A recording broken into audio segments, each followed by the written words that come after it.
¿Cómo están todos?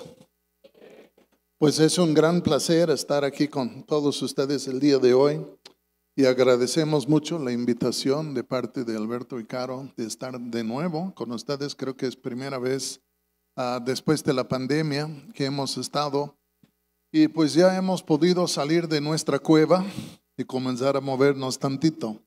Pero es un gran placer estar aquí con todos ustedes.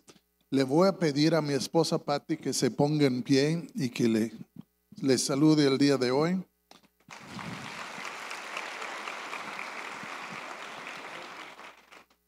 En este año, si no me equivoco, cumplimos 48 años de casado, ¿no? Y entonces, créanme, ya sé qué quiere decir la palabra sumisión. ¿Está bien? Esta palabra, ¿cómo se cambió? Se ha cambiado a lo largo de los años. Pero en verdad estamos muy contentos con Dios. Tenemos 3 hijos casados, 11 nietos. Y hasta el primero de los nietos se acaba de casar hace unas 3 semanas. Entonces, ahí vamos. Empezamos como 2, luego éramos 5, luego saltamos a 8 y luego a 19. Ahora que se casó uno ya somos 20. Y creo que lo mejor está por venir porque tenemos 10 nietos todavía que no se casan y cuando viene la cosecha de ellos, yo creo que vamos a pegar a 50. Pero quién sabe, Dios es muy bueno. En esta sesión, en esta prédica el día de hoy, quisiera compartir con ustedes un tema que tengo que confesar que en todos mis años de cristiano, y tengo 50 años de cristiano, cumplí en marzo un medio siglo de cristiano, quiero compartirles un tema que nunca en 50 años creo haber oído un sermón sobre este tema.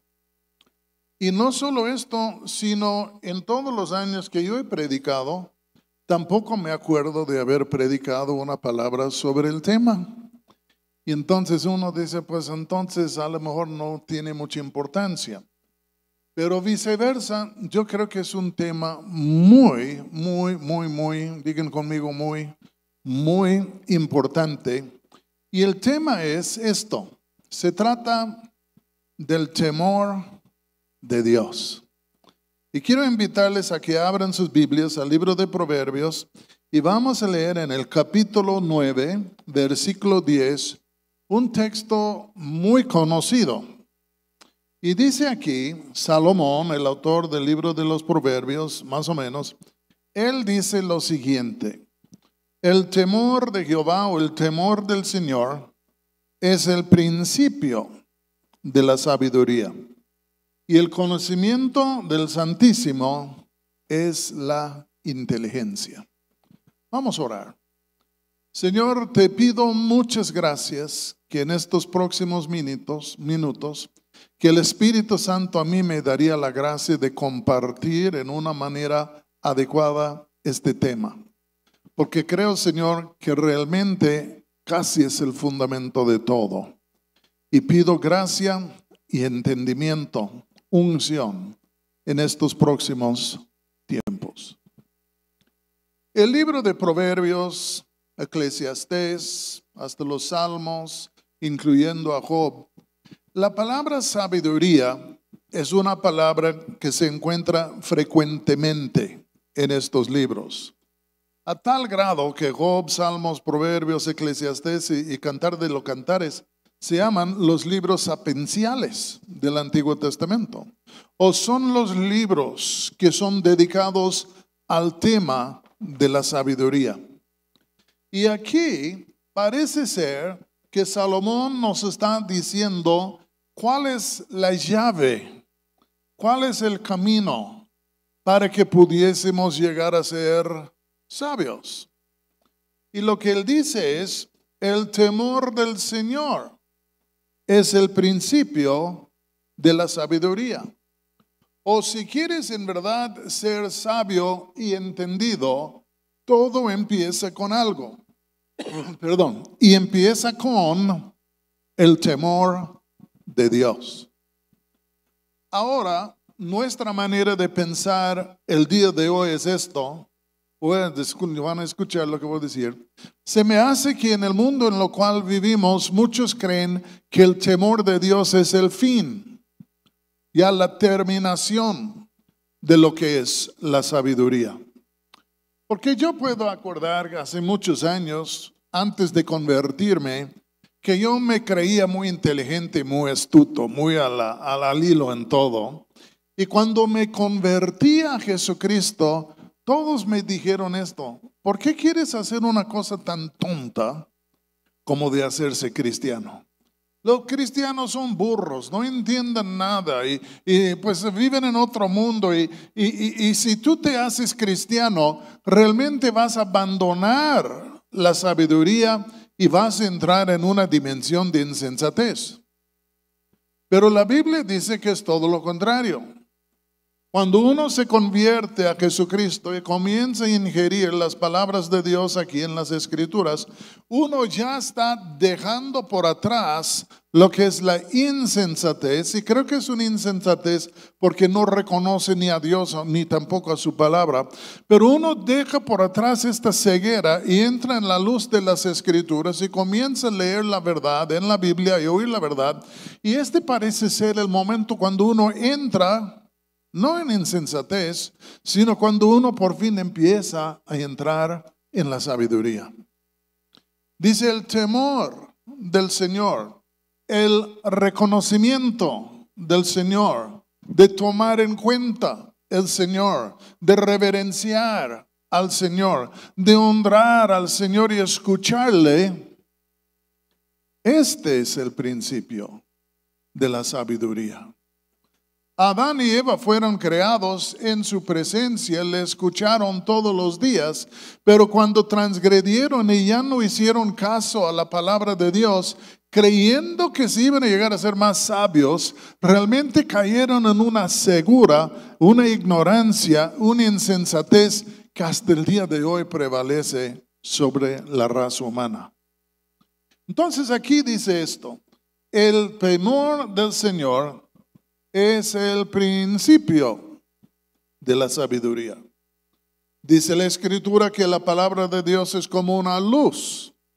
Es como una luz que brilla en las tinieblas. Y todos nosotros hemos tenido la experiencia de levantarnos en la noche y no vemos nada y decimos: híjole, para llegar al baño, quién sabe qué, a ver si no me tropiezo con algo y me mato. Y ahí estamos pensando cómo lo hago en las tinieblas, y uno dice: prende la luz, órale, o prende tu celular, algo así. Y ya con esto, pues ahora veo. ¿Por qué? Porque dio luz en un lugar oscuro. Cuando Adán y Eva dieron la espalda a Dios, creyendo que iban a llegar a una luz mayor de lo que Dios era, en verdad cayeron en unas tinieblas y ya así es el mundo. Y entonces aquí el salmista no es el salmista, sino es el rey Salomón. Dice: el principio de sabiduría es el temor de Dios. Y entonces yo creo para muchos de nosotros hasta puede ser una nueva revelación. Como dijo, yo nunca he escuchado sermón sobre este tema, el temor de Dios, en toda mi vida. Y he escuchado a buenos predicadores, pero siempre estaban, no sé, en otro tema. Y hasta yo mismo, yo he predicado ahora por más que 45 años, yo creo, y no me acuerdo haber predicado un sermón sobre este tema. Y entonces quiero hablarles un poco sobre este tema en el tiempo que nos resta. ¿Están conmigo? Tengo un estudio bíblico cada martes con un grupo de pastores. Y terminando uno de los estudios, un pastor de Guadalajara me dijo: Roberto, sería bueno si dieras una serie de estudios sobre el tema del temor de Dios. Yo dije: pues sí, claro, pan comido, déjame hacerlo. Pero luego cuando comencé a buscar a materias, libros, etcétera, etcétera, encontré una escasez, no encontré una abundancia. Y entonces ahí estoy dándole al tema, pero es un poco lento. Pero encontré un libro por un hombre, creo que era americano, que se llamaba A.N. Martín. Su libro se llamaba El temor de Dios. Y en su libro, él dijo que hay tres componentes o tres cosas que necesitamos tener para entrar realmente en lo que es el temor de Dios. Y yo voy a agregar cuatro. Uno obviamente es la escritura, la Biblia, es su palabra. No podemos entender a Dios fuera de su palabra. Pero él dijo que hay tres cosas necesarias para que alguien tenga un temor de Dios genuino. Y número uno es esto: un concepto correcto de quién es Dios.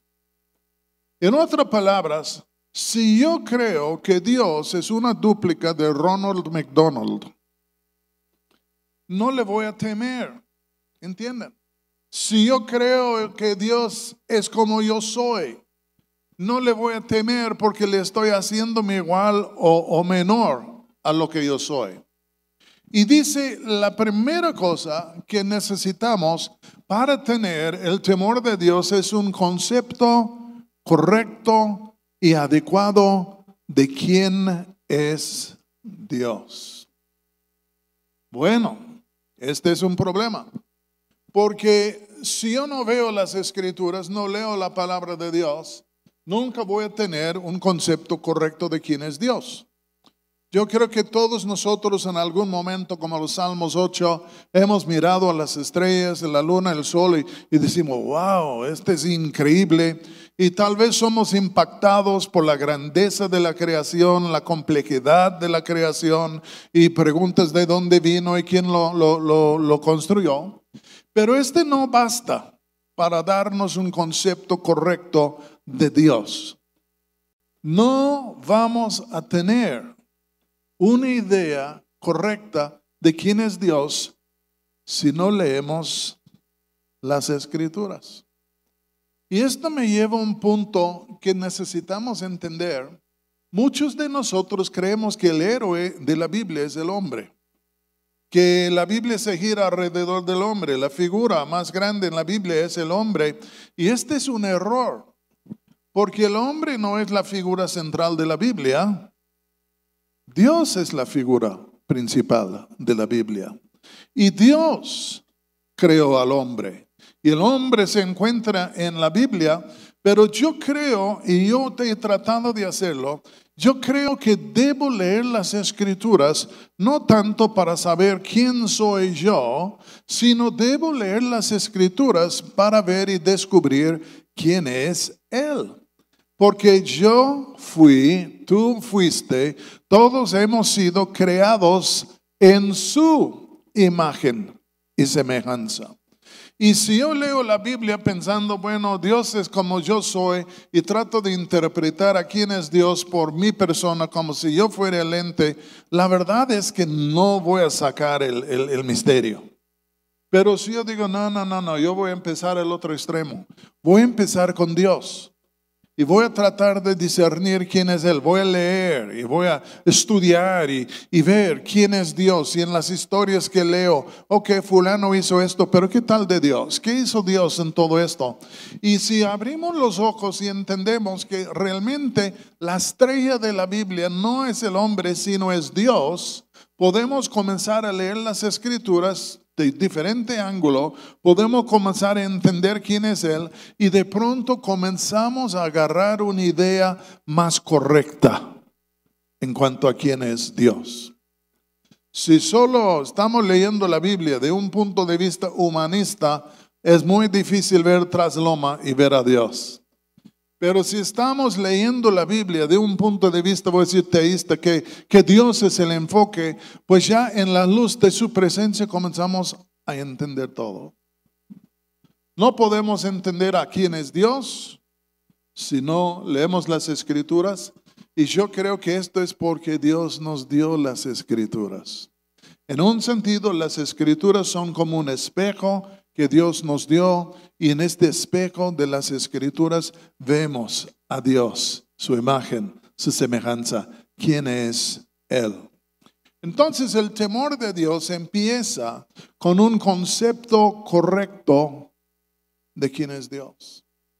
Por eso en los últimos años yo he tratado, cada vez que yo veo un libro que habla de los atributos de Dios o la persona de Dios, yo lo agarro, lo alzo y espero el día que yo puedo en sí leer este libro, porque me va a iluminar un poco más.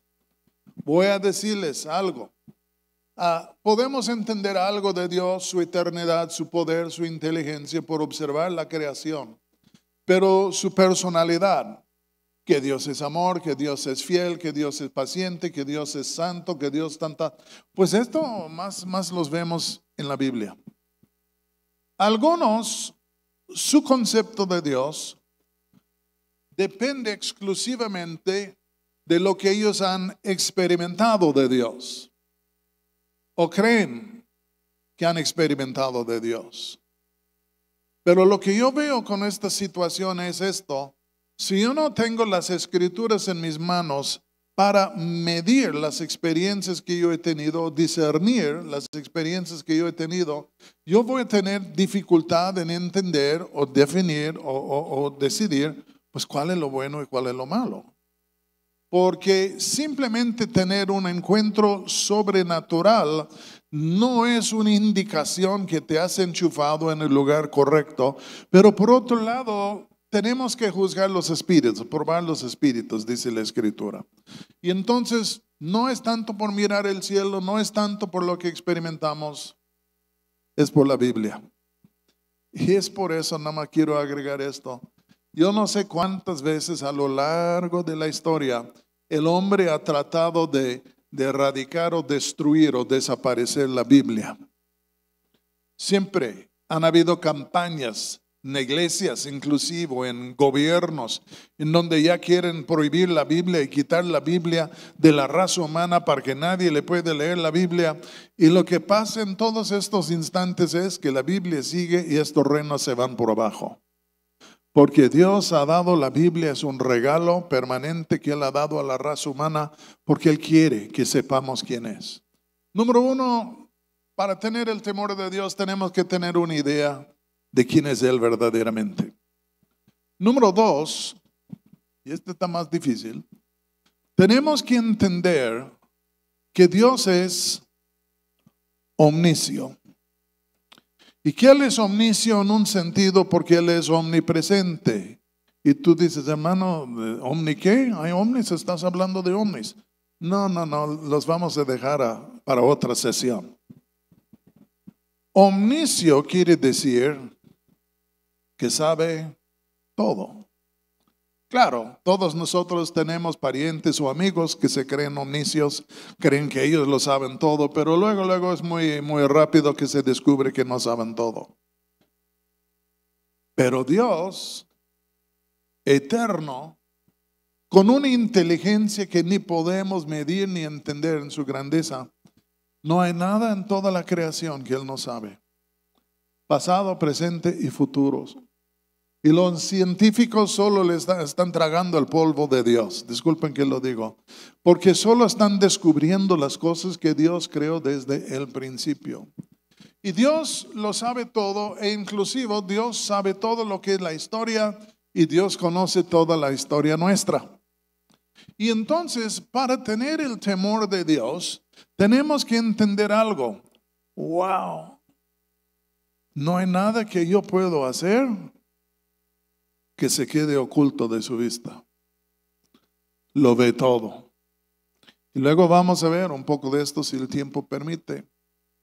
¿Cuántos de nosotros tememos de hacer algunas cosas porque tememos que alguien nos podría ver? ¿Quieren levantar sus manos? Algunos. No, pues yo no voy a hacer esto porque si me ven.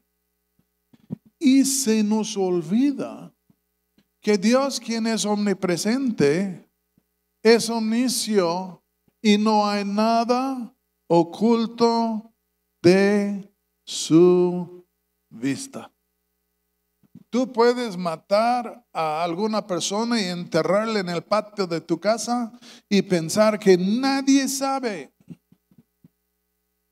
Pero hay uno que sí sabe. Por eso dice Jesús, no hay nada oculto que no será revelado, porque nada es escondido de Él. Él lo ve todo. Y entonces los reformadores y los teólogos latinos de tiempos antaños, ellos tenían una frase muy corta que a mí me ha gustado y estoy tratando de investigar porque las materiales son escasas. Pero esta frase se llama coram deo. Es una frase latín. Y coram quiere decir la pupila del ojo. Y luego deo quiere decir rostro. Y lo que estaban diciendo ellos, los teólogos de la Reforma y aún de antes, estaban diciendo que todos nosotros vivimos delante del rostro de Dios. Y Dios nunca cierra sus ojos.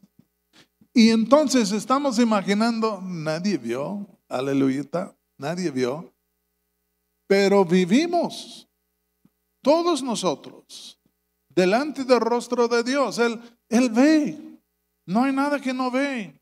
E imaginamos que podemos hacer cosas a escondidas en la oscuridad y tantas cosas, y pensamos si nadie sabe, pues nadie sabe, pero la neta es Dios sí sabe. Y tenemos que pensar en esto. Y estuve leyendo algo el otro día y se me vino a la mente lo siguiente. Si hay un juez sobre el tribunal, le van a entregar evidencias, un video, una grabación, cositas así.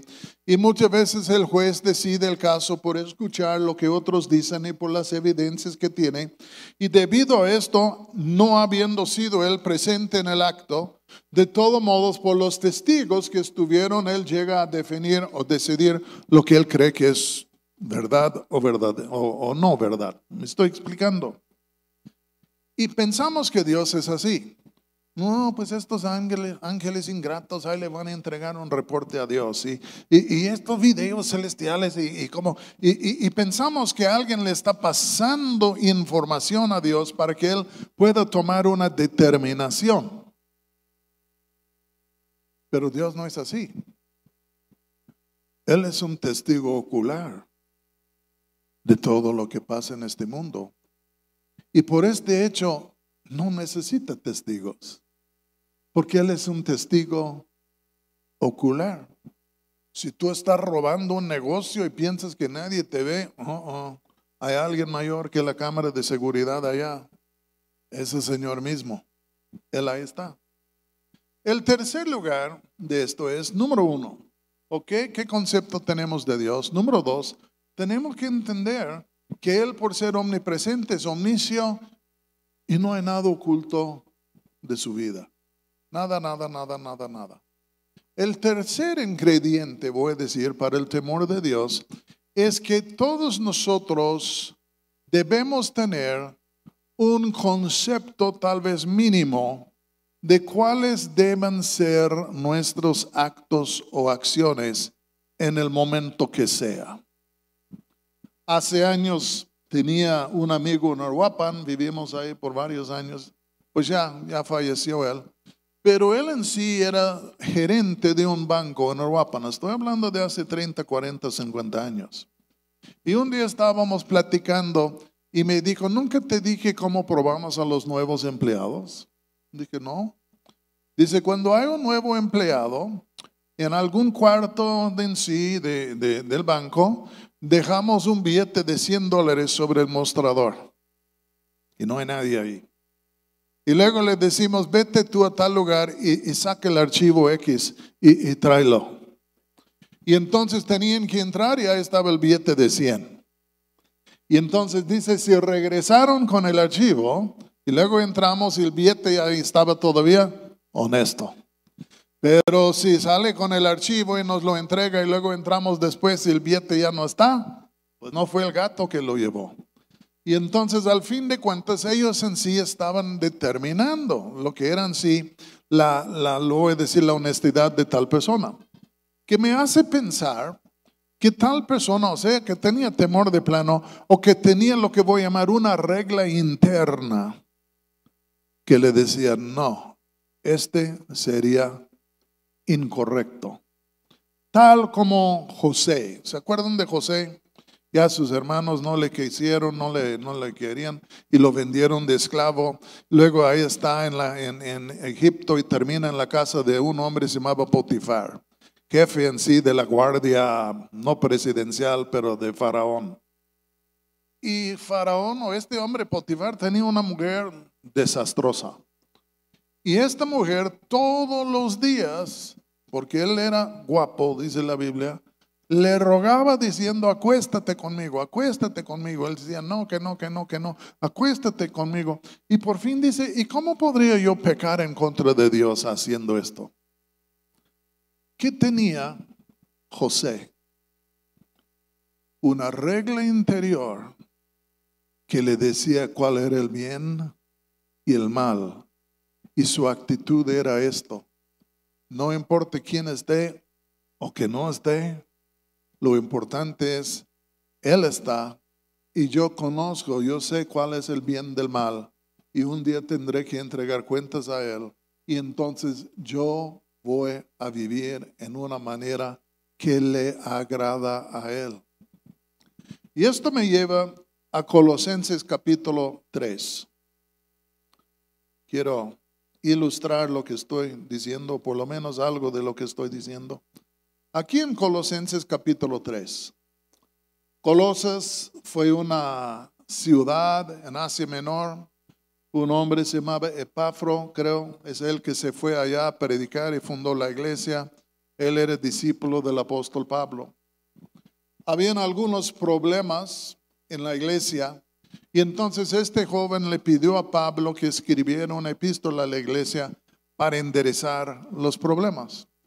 Y Pablo pues aprovechó el momento y escribió una epístola que es muy interesante, aunque hay momentos que digo, ¿y qué dijo? Pero muy interesante. Y cuando llegamos al capítulo 3, encontramos, empezando en el versículo 22, que Pablo comienza a dirigir consejos o palabras a diferentes sectores de la iglesia. Y por eso en el versículo es el 18, él dice casadas, esposas, y les dirige una palabra, una instrucción. Luego salta al 19, maridos, y les manda una instrucción a los maridos. Y luego salta en el versículo 20 a hijos, 21 padres. Y luego cuando llegamos al 22, dice siervos. Y tenemos que entender que estos no eran siervos a sueldo, estos eran esclavos. Y entonces él está hablando a los esclavos, los que no tenían manera de salir de en donde estaban y de todos modos eran creyentes y les estaba dando un consejo.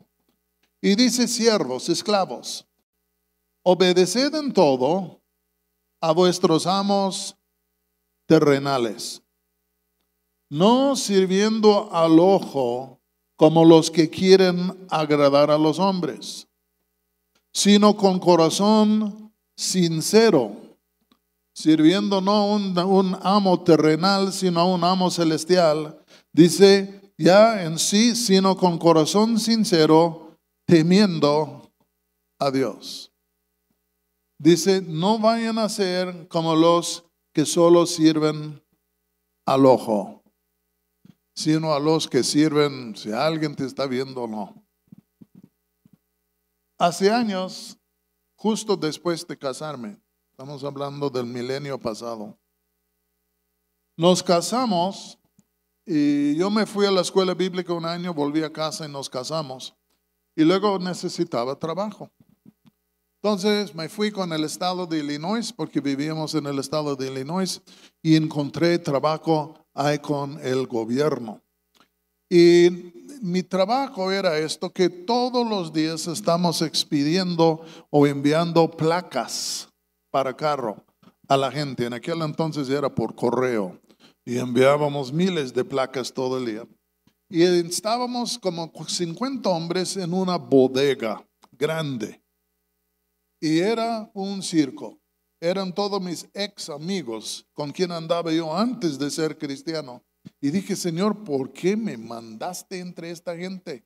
Yo sé cómo son locos. Y de todos modos, ya fácil me fijé en algo al llegar a trabajar allá. Cuando estaba el jefe, que era un hombre chaparrito, robusto y medio grosero, cuando él estaba, todos trabajando. Pero cuando el jefe desaparecía, nadie trabajaba. Y estaban tan organizados que pusieron lo que voy a llamar halcones en los extremos, allá, para pegar gritos si viniere el jefe. Y cuando el jefe no estaba, en vez de estar trabajando, estaban fumando marihuana, estaban tomando droga, estaban jugando baraja, estaban haciendo un montón de barbaridades. Pero de pronto el pitazo, ¡chut, chut! Ahí viene el jefe. Y alzaron todo en sí, todo. Y ya da vuelta el jefe en la esquina y ahí ve a todos trabajando. Nada más lo que él no podía entender es que cómo hacían tan poco trabajo en tanto tiempo. Como que ya viene la hora y casi la misma cantidad de trabajo que había hace una hora. De todos modos, todos ellos estando allá, cuando estaba el jefe, estaban trabajando bien duro. Cuando no estaba el jefe, era un relajo. Y esto a mí me provocó problemas como cristiano. Porque yo no quería entrar en el relajo con ellos. Yo quería ser sincero con Dios. Pero a los demás les molestó porque les dio mala cara, ¿entienden? Pero de todos modos, estos cuando estaba el jefe trabajaban y cuando no estaba el jefe no trabajaban. Yo creo que muchas veces como cristianos actuamos de la misma manera. Si está mi esposa, si está el pastor, si está el hermanito fulano de tal, si estoy en la iglesia, yo soy un ángel con 6 alas. Pero si no están, yo estoy en una posición en donde yo puedo determinar lo que yo quiero hacer. De pronto ya no soy un ángel con 6 alas, sino un demonio con 6 cuernos. Y al fin de cuentas, por el hecho que nadie me ve, yo digo, no, yo puedo ver la pornografía. No, yo puedo drogarme. No, yo puedo ir aquí a robar. O yo puedo, quién sabe, puedo hacer. Pero puedo hacer lo que está dentro de mí. Y entonces, es lo que está diciendo aquí Pablo a ellos. Y yo creo que este es un problema, que voy a decir esto, que todos tenemos. Obviamente, antes de ser cristianos, ni nos importaba. No nos interesaba si Dios viere las vergüenzas que cometíamos o no, porque muchos de nosotros ni creíamos en Dios, o que Dios estaba lejos, o yo tengo suerte, o pues yo soy muy listo para engañar a alguien y convencerle. Y al fin de cuentas vivíamos, como dice Pablo de las naciones en Romanos 3:18, dice que vivían y no había temor de Dios delante de sus ojos. Y cuando yo miro al mundo el día de hoy, yo digo, nuestro problema es que no hay temor de Dios. Discúlpenme, cuando los políticos se portan como algunos de ellos se portan, yo digo, no hay temor de Dios.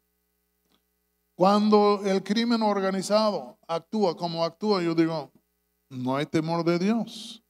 Creen, supongo, que nunca van a tener que rendir cuentas a Dios. Yo lamento decir que yo conozco muchos pastores que viven sin el temor de Dios. Porque digo, ¿cómo es si tú temieres a Dios que harías las cosas que hace? Hay hombres, mujeres, hijos que viven sin el temor de Dios porque actúan como si Dios no estuviera presente. Hasta alguien inventó la frase ateos cristianos. Porque confiesan a Dios, pero su vida es como si Dios no existiera. Ahora la mayoría de cristianos van de blanco y negro, luz y tinieblas. Si alguien está, no, pues yo soy el santo, San Roberto, sí, San Roberto de Morelia. Pero si no están, esta es la prueba de mi corazón. Porque esto revela lo que yo soy cuando estoy a solas con Dios. Y yo creo que esto revela lo que soy en verdad. Hace años, Pati y yo estuvimos en los Estados Unidos y ella entró en el banco, yo me quedé en el carro, ya en sí, esperándola, no quería entrar. Y luego ahí estaba, de pronto miré al otro lado de la calle y venía un hermanito de la iglesia. Pero era el hermano más ruidoso de todos. Y cada vez que el pastor decía algo, de gloria a Dios, hermano, aleluya. Era uno de estos. Y constantemente, gloria a Dios, aleluya. Y tú, ¿por qué no traes una Biblia más grande? Y juzgando a todo el mundo. Y iba caminando ahí en el andador. Y de pronto frente a una tienda se detuvo, miró la puerta, luego hizo esto.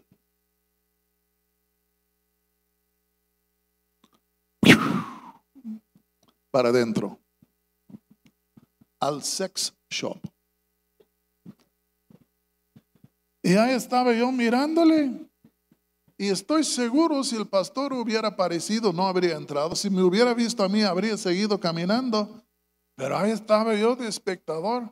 Y quedé pensando, qué gacho, este es el gritón más fuerte de la iglesia, el hermano aleluya. Y de pronto ahí se encuentra adentro. Llegué a pensar que era un hipócrita. Llegué a pensar más que no temía a Dios. Tal vez a su mujer, pero no temía a Dios. Y al fin de cuentas ahí estaba y hasta nosotros nos fuimos, nunca le vi salir. Entonces, no sé cuánto tiempo duró allá. Pero aunque yo vi y yo no era nadie y yo me fui, ¿quién estaba mirando las cosas? Dios. Y voy a mover esto un poco. Solo me quedan 3 minutos con 42 segundos. Estamos hablando como si Dios nos fuera a pegar. Dios pega y cuando pega, pega bien duro. Pero yo llegué a apreciar algo de mis hijos. Mis hijos, si estuviéramos en casa o no, obedecían nuestras reglas. No sé si están captando lo que digo. Y yo creo que era por amor y por reverenciar a sus padres. Nunca regresamos de quién sabe dónde para encontrar un catástrofe, porque ellos siempre, por amor y respeto de sus papás, con un fin de querer agradarles, bendecirles, se portaban bien si estuviéramos o no. Y entonces uno dice, no, pues si hay temor porque Dios pega, si pega, mira el diluvio, si necesitas una ilustración. Pero yo creo que hay todo otro aspecto y no tenemos tiempo para hablar de este otro aspecto. Yo creo que realmente el temor de Dios es claro, pues yo no quiero tener problemas con Él. Pero el otro lado es yo le amo tanto que yo le voy a honrar con mi conducta en todo momento. Y por eso yo creo que Pablo dice en 3:23 de Colosenses: y todo lo que hagáis, hacedlo de corazón, como para el Señor y no para los hombres, con una conciencia de honrar a Dios. Porque quiero decirles, en medio de la multitud todos aman a Dios, pero cuando estamos a solas, esto realmente revela el corazón nuestro. Voy a terminar y les voy a decir esto. ¿Cuál es el problema de las naciones el día de hoy? Nadie teme a Dios. Ni hay temor ni hay amor. Porque quiero decirles que si los políticos, disculpen lo que voy a decir, yo sé que hay algunos que son muy buenos, pero si los políticos tuvieran temor de Dios, todo sería muy diferente. Si los cárteles tuvieran un temor de Dios, no tendríamos secuestros, asesinatos y tantas cosas, porque no podrían hacer esto porque su conciencia no les permitiría.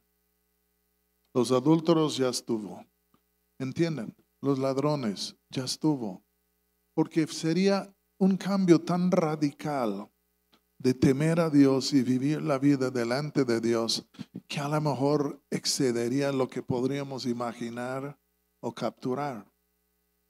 Pero dice Pablo, no hay temor de Dios delante de sus ojos.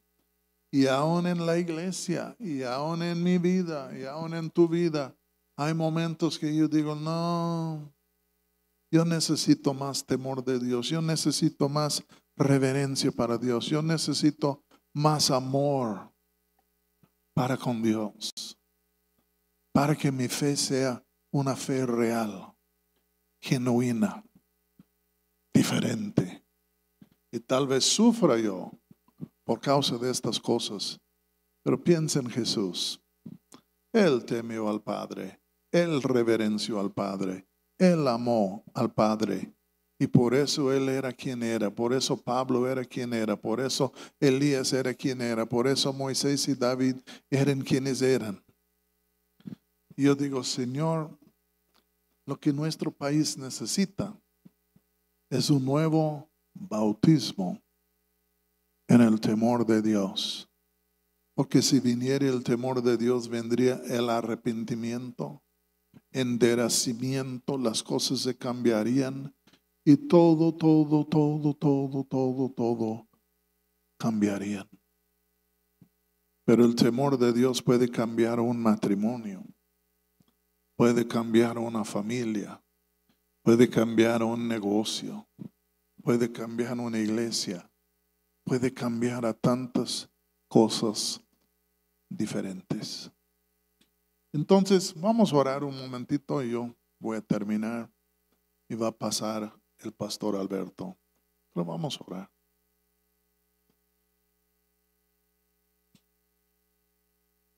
Señor, yo creo que estamos hablando de cosas que tal vez nunca hemos pensado, tal vez nunca hemos oído, nunca hemos meditado en estas cosas. Pero Señor, yo puedo decir con certeza que el problema del mundo el día de hoy es que no hay temor de Dios delante de sus ojos. Y este aún se extiende a la iglesia. ¿Qué revolución pudiera venir a la iglesia si hubiera un temor de Dios genuino? Las mentiras se acabarían, inmoralidades se acabarían, trances se acabarían, riñas, pleitos, contiendas se acabarían. Señor, habría un espíritu de generosidad, de tantas cosas. Y Señor, yo pido por amistad la paz, lo que pido por mi corazón, lo que pido por mi esposa y por mis hijos. Señor, pido que en alguna manera, por tu gracia, que el temor de Dios pudiera descender sobre nosotros a tal grado que nos conmovería a cambiar nuestra manera de vivir, de ser, de hablar, de andar, y que nuestras vidas se pudieran convertir en algo que verdaderamente a ti te agrada. Porque Señor, el temor de Dios no es el fin de la sabiduría. El temor de Dios es el principio de la sabiduría. Y la sabiduría es una fuente de tantos bienes que puedan haber. Es un árbol que da tanto fruto bueno y sano. Cámbianos, oh Dios. Ayúdanos a entender. Haznos ver quién eres. Ayúdanos a entender que estamos corandeo delante de tu rostro. Danos un concepto de lo que es lo correcto en todo momento. Y en el nombre de Jesús te lo pido. Amén. Pastor.